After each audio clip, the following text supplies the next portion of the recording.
that is where he finally invokes the rarest of the rarest protocol that he had kept reserved, which he had never invoked ever so far. That is the Mula Bala Yuddham, meaning that is a reserve force.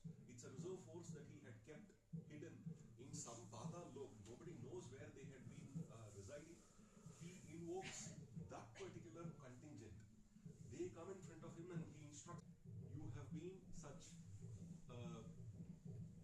you have been a huge tree with courage as its shoot, endurance as its blossom, and austerity as its strength. But there came a huge storm called Rama, and he uprooted you once for all. You have been such a huge mammoth of an elephant. You have been a mammoth where the sharpness had been your tusks, the lineage had been your backbone, the anger had been your limbs. But the Raghava Simha had killed you once for all. You have been a fire where the flames had been your valor and cheer, and the breath, the sighs had been the smoke that has been extinguished once for all by a Raghava Megha. And finally, you have been such a great bull with the Rakshasas tied to your tails, but the chief desires had been your eyes and ears. You have been killed by the Raghava Shardula. Saying so, he is lamenting for it now. And at this point in time, Rama comes over to console Vibhishana. He says that, hey Vibhishana, this is the warfare. And in a warfare, one of the opponents have to die. Nothing unconventional has really happened over here. So worry not. Ravana, for all that you may say about him, when he died a very cheerful death. He did not lose his valor or cheer up until the last moment. He remained strong that he was. Now, this is quite a predictable, quite an expected consequence for anybody who gets into a war. That's, for us Kshatriyas, it is, think of it to be an occupational hazard. Just see what has to happen, what has to be done further. Don't get too much depressed due to this loss. Now when Vibhishana says, my brother had been a great person, he had controlled the entire worlds, I would appreciate your permission for me to be doing the Antima Samskara for Ravana. And Rama says, so be it. When that is happening, the women who are not supposed to leave the harem, who are not supposed to leave the Antapuram of the palace, they hear about Ravana's death. They all come out to the battlefield, which is extra conventional. It is not conventional for women to ever come into the battlefield. But here, now that they have lost their lord, they come into the battlefield. All the wives, Ravana had many wives. They all come surrounding around Ravana. They all hug one of his wife. She hugs his feet and starts crying on top of it inconsolably. One wife, she comes, sits, puts Ravana's head on his lap and she is crying. One wife, she is just banging her head on the chest of Ravana. One wife, she is just looking at that and she is totally scandalized. She doesn't know what to do. Not a single tear is flowing down her cheeks. She is just shocked. One other wife, she falls unconscious the moment she sees Ravana lying dead over there. This way, all these wives are lamenting, and they are all pretty much repeating what the Rakshasis had been lamenting earlier, right after the Mulabala Yuddha. There was one of his wives who was a Viveki, and she is there. She is also sharing her lamentations. Because she is a Viveki, that is Mandodari, her lamentations are shared verbatim by Valmiki in Ramayana. Because whatever that she says, they are all Brahma Vidya, they are all Vedantam that she is saying. She says that, hey Ravana, you have been unconquerable. You have been unconquerable. How? You conquered over your senses. You trampled your senses. So what the rishis do, they win over their senses. They cross the sensations that a normal human comes under. Whereas Ravana, on the other hand, had trampled his senses. He had such a parakram. So there is a difference between trampling your senses and winning over your senses. Winning over over your senses. Consider Bhishmacharya. He could not be tempted anymore because he won over it. He came out of it. He is not there into the duality of getting sensationalized, not getting sensationalized or something. He just came out of it. On the other hand, Ravana, what he did, he is in the midst of that vortex. He does get tempted. He does have the desires, but he also has the capability to control his desires.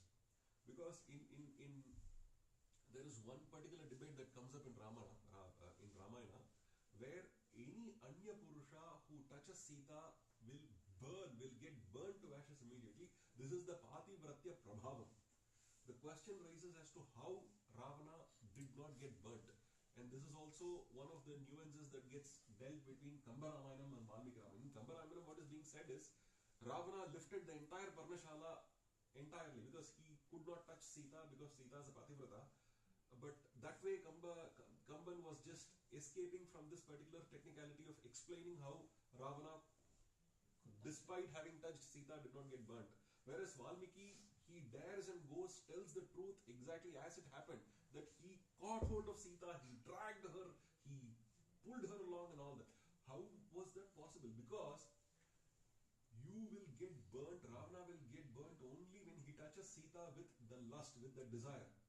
He had the capability to control his desire, keep it under leash, and then when up until that episode of he touching Sita, bring her over to Ashokavana, he was able to keep all those senses under control. So that is trampling over the senses. Meaning, at any point in time, he can unleash them and he can, want to enjoy them. That's exactly the duality that Ravana had been in the midst of. That is precisely what Mandodari says here. You have conquered the world by conquering your senses, and those senses themselves have come back to take revenge on you. And she says, you have been such a stupid, you've been such a loser, that you did a filthy job of threatening Sita, who is even greater than Arundhati and Mandodari. It's all a Sita Stotram that she is doing over here. Arundhatya Vashishtam Tam Rohinyas Chapi Durmatehe. Durmate, you are such a Durmate, you are such a stupid person out of his mind, that Sita, who is even greater than Arundhati and Anusuya, you thought you can bring her under control? Sita is even superior to Mother Earth and Goddess Lakshmi when it comes to auspiciousness. You brought her through a conspiracy. You've been so filthy in your behavior, and finally you could not attain her at all. What the entire celestials, the Devas or the Kinnaras, the Gandharvas could not do, one drop of Pativrata's tears have done this over to you. And there is this particular saying that Pativratanam Nakasmat Patantya Shruni Bhutale. One drop of a tear from a Pativrata, the moment it touches the ground, consider that to be the ultimate, the end of that particular country, that particular Pradesha which has caused this. That has come true now finally. And who could have, is this still some sort of a, you still have been the same, the Mrityu Devata had been in our presence. You had brought all the Devatas and you had imprisoned them. Indra was here serving you. The Mrityu Devata, the Yama was behind the bars over here. Am I even dreaming? Who could have possibly done this? Was it finally a Nara, a human who did this? Is that even possible? Who is that Nara? Let me turn, let me behold that Nara. Saying so, finally she lifts her head to see who that Nara was. That is where Rama, as a Godandavani, he is standing over there. Never has it ever happened in the entire Ramayana that in Bhagavatam and Mahabharatam, Krishna had been giving his Sakshatkaram to many people, including Duryodhana. He had been giving his Sakshatkaram. During the Krishna Dhutu in the episode, he gives his entire Vishwarupa Darshanam to all of them, looking at which Duryodhana says, even I can do all these black magic. So the Brahmanandam is only for those who can understand that. But here in Ramavataram, Rama had never ever exposed his Swarupa. Here he exhibits, he manifests his Swarupa, and looking at that, the Mandodari's Stotram Vyaktamesha Mahayogi Paramatma Sanatanaha Anadi Madhyamo Anadi Madhya Nidhano Mahata Paramo Mahan Tamasa Paramo Dhata Shankha Chakra Gadadaraha Srivatsavaksha Nitya Shrihi Ajayaha Shashvataha Dhruvaha Manusham Vapurasthaya Vishnuhu Satya Parakramaha Sarvaih Parivrto Devair Vanaratva Mupagataihi Vyaktamesha Mahayogi.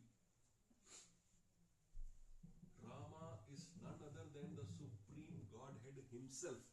Paramatma Sanatanaha Anadi Madhyamo Dhata Anadi Madhyamo Anadi without any start, Madhya without any middle, Nidhano no end to it, Paramo Mahan Mahata Paramo Mahan, Tamasa Paramo Dhata, somebody whom the yogis meditate in their yoga abhyasam. Shankha Chakra Gadadaraha. What is the Swarupa? He is the same Vishnu Bhagavan Narayana Swarupa with the Shankha Chakra Gada, the Panchayudhas. Srivatsaraksha, he has that wonderful Srivatsa in his chest. Nitya Shrihi, endless auspiciousness. Nitya Mangalam, Nitya Shri Nitya Mangalam. Ajayaha, never ever conquerable by anybody at any point in time. Shashvataha Dhruvaha, he is eternal, he is stable. Such a person, the embodiment of such a Paramatma, such a Bhagavan himself was Rama, and he was the one who took away Ravana. And when she was doing this pralapam, Rama looks at Mandodari, because Mandodari had been a Pativrata herself. She liked Sita, because Sita is another Pativrata. So it's only a Pativrata who can understand another Pativrata. Rama looks at Mandodari and he is feeling terribly guilty from within. He thinks, because I wanted to regain my lost Sita, I had done this to another Pativrata. He doesn't know what to do. He calls upon Vibhishana. He asks him to console Mandodari and all other Rakshasis, all other Ranis of Ravana, and he asks Vibhishana to do the Antima Samskara. Now, Vibhishana has a change of heart because he had been listening to what Mandodari had been saying. Not that Vibhishana was unaware of it, but he says, perhaps I should not be doing this. I should not be doing this because I don't think Ravana deserves the final obsequies to be even performed for him. He says, it is unrighteous to do obsequies to an unrighteous person. He had been an untruthful brother. He had been lusty, he had been gunning for others' wives, because all these things Mandodari is saying, she's literally enlisting all the sins that Ravana had committed. What are all the rishis that Ravana killed, the rishi Pativratas that Ravana had taken captive of, the other demons, the other devas whom Ravana had been putting into trouble.